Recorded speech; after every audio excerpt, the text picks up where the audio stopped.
festival. But before that, happy birthday to each one of us. Bonifete is today, February 28th, is a celebration of Auroville. 1968 was the year when this vision of Auroville as a city committed to human unity, the work had started. And since then, the aspiration has been to explore the aspect of self-giving. What it is to be a willing servitor. What does it really mean to be a willing servitor?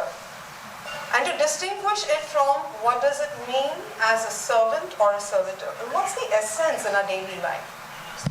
Sri Aurobindo and the Mother have given us a lot of it. I think what we will look at today is how do we draw upon the essence today in our lives, in our world, and the commitment that Mother brought for us. But prior to that, I'm going to invite Jaya to just bring for all of us the context of Mahasaraswati. I will not be reading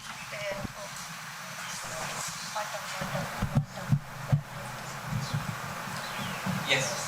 I will not be reading the whole text. I will be reading the last few lines on Mahasaraswati. A mother to our wants, a friend in our difficulties, a persistent and tranquil counselor and mentor, chasing away with her radiant smile the clouds of gloom and fretfulness and depression, reminding always of the ever-present help, pointing to the eternal sunshine. She is firm, quiet, and persevering in the deep and continuous urge that drives us towards the integrality of the higher nature. All the work of the other powers leans on her for its completeness. For she assures the material foundation, elaborates the stuff of detail, and erects and rivets the armor of the structure.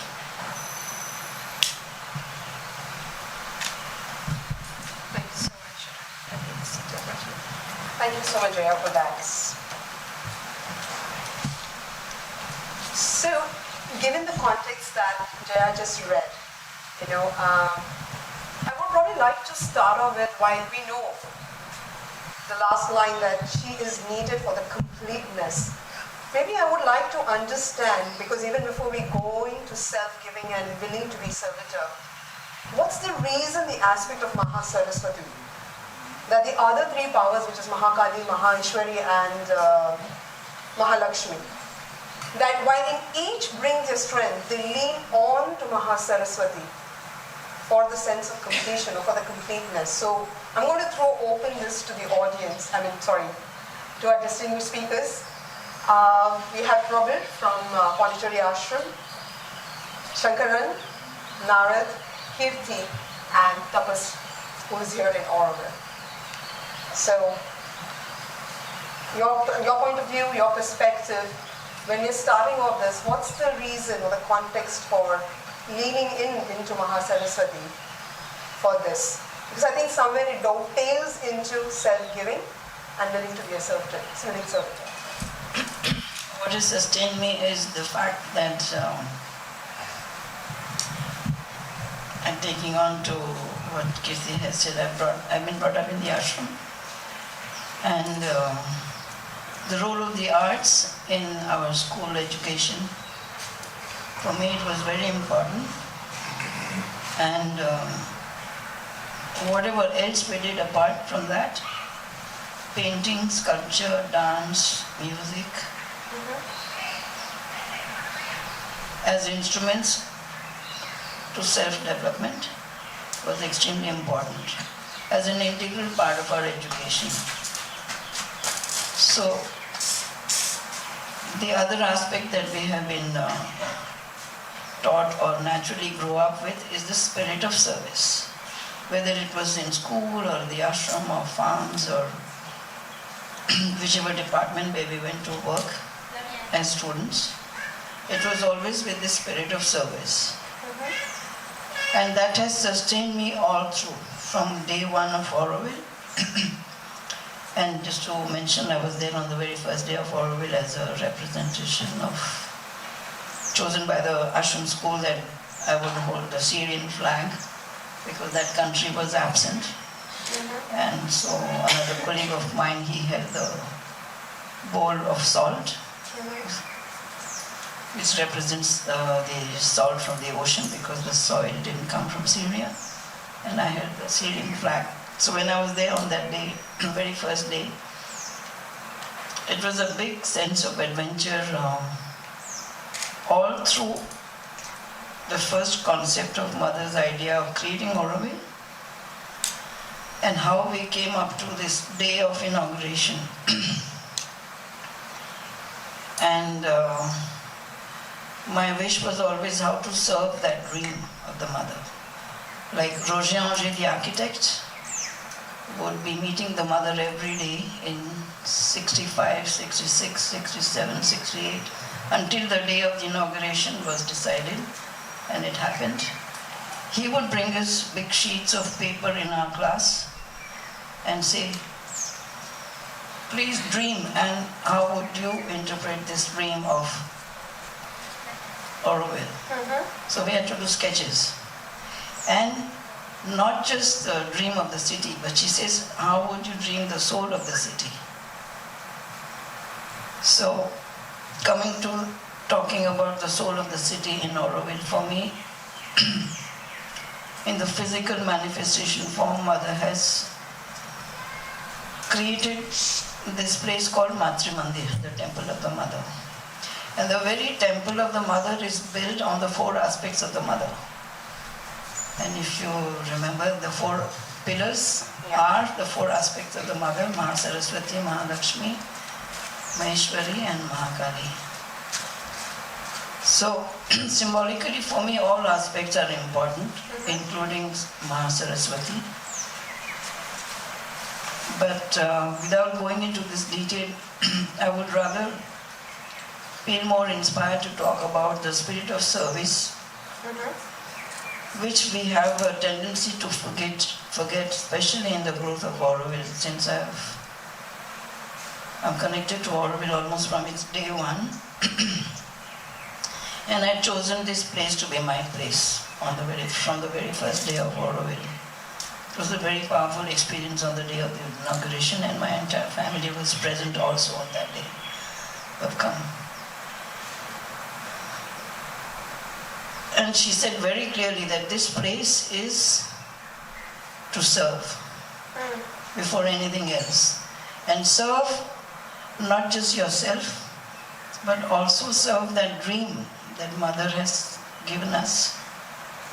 And a place to be for the entire humanity and not just for the residents. How do we serve?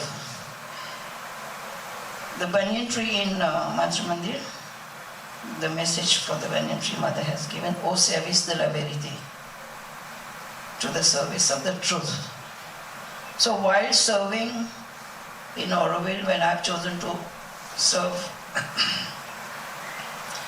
my knowledge in the field of organizing arts, whether it's performing or visual arts, but how do I serve and how much I can give?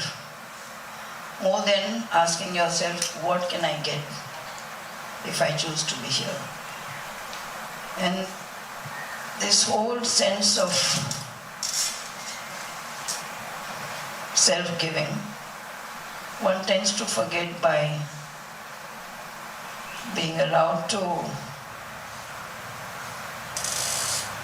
have the freedom to choose what you want to do. But we forget that this freedom goes with discipline. Not freedom to do what you want, but freedom to do exactly what you're supposed to do in the spirit of service. So for me, this is where we need to educate ourselves, and more how do we give ourselves. While the community looks after you, and which I hope the community has not yet reached that level where they look after every individual in Auroville, because everybody has to struggle. So in that struggle of giving, we forget to give because we are all struggling to maintain ourselves. That's true. And you know what I'm talking about. Everybody struggles, and the most easiest aspect is we repeat ourselves what the world has done outside. But the mother expects us to do something new, which never has been done before anywhere, whether it's education, whether it's farming, whether it's art, whether it's dance or music. What is it that's in the spirit of the future, the spirit within us? How do we constantly work as work in progress to find that new form? But for me, service is essential in Auroville, absolutely. And Indian context, in the language of Indian context, the word service is seva. And of course, in all ashrams in India, we are expected to give seva. In a sense, symbolically, in Auroville, we are here also to give seva, ourselves, self-giving, and that's what sustains me most of the time.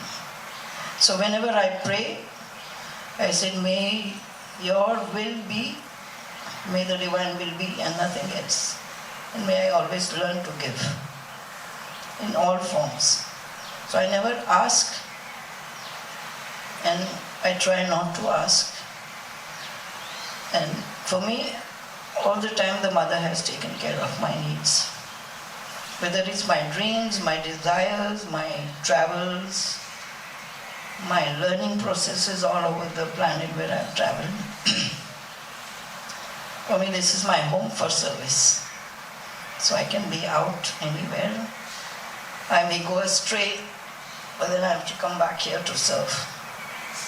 So we are here, really here to serve, and I'm happy we are celebrating Auroville's 55th anniversary. If I'm not wrong, we are 55 years old. And nature has, Saraswati nature, has manifested for me. Look at the number of trees, flowers, beautiful architecture, beautiful people. But I think as human beings we have still a long way to go and learn how to serve and give ourselves. And if that trust is there, we are taken care of. So I know that, and since you brought this, so what today is bringing about the dilution, if I can use the word, or what is having us move out of focus, especially when you're an individual and we are expected as a collective, where I don't think there is any one particular leader, but the reflections on the teachings of Sri Aurobindo and the Mother. For each one of you, how does one bring that essence alive every day? We talk about spirit of service, we talk about self-giving, we talk about seva, we give about ourselves, and we talk about more fruit to action. We have all that on the ground. The lay of the ground is very clear, the foundation is very clear. And yet today we are not seeing that. Right? There are different voices, there is different pulls and strains. And even in terms of the word, when I'm saying willing, there may be some people intentionally are willing, but there is unwillingness as well. And maybe the Divine and the Mother is also going to work through it. So the preconditioning or presupposing that we are presuming, does that alter the lay or the counter of the land? I would say, although it may sound very technical answer, but it's really growing in consciousness. And I think we are not using enough the space that Matri Mandir has given us inside that chamber. If you make it as a practice, each one individually and collectively, to go there and go within ourselves and how to grow in consciousness.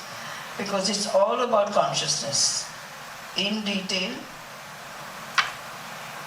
how beauty can manifest, how cleanliness, order, harmony, it's all about consciousness. So it's the biggest challenge in Auroville. Yeah. Because we tend to fall into ordinary routine and reproduce the same models we have all over the world, including in India. And mother doesn't want us to repeat that. And in order not to repeat, how to be conscious every day. Even conscious now while we are all together, every second of the moment we live on this planet. And that's the biggest challenge. And I'm in the same boat as anybody. I do forget in my joy of living in ordinary routine, but I would like Matra Mandir as a space for self-discovery and how to go within, I don't know, it's a challenge. How can Aurovillians be encouraged to use that space? Because if that's used, I think the rest will automatically follow. It's become a touristic monument. More people from outside use that, more than Aurovillians as residents. And those 4 aspects of the mother are there. It's the whole globe is built on that. And inspiration starts from there. So what would your perspective be, Narad or Shankaran or Prabhu?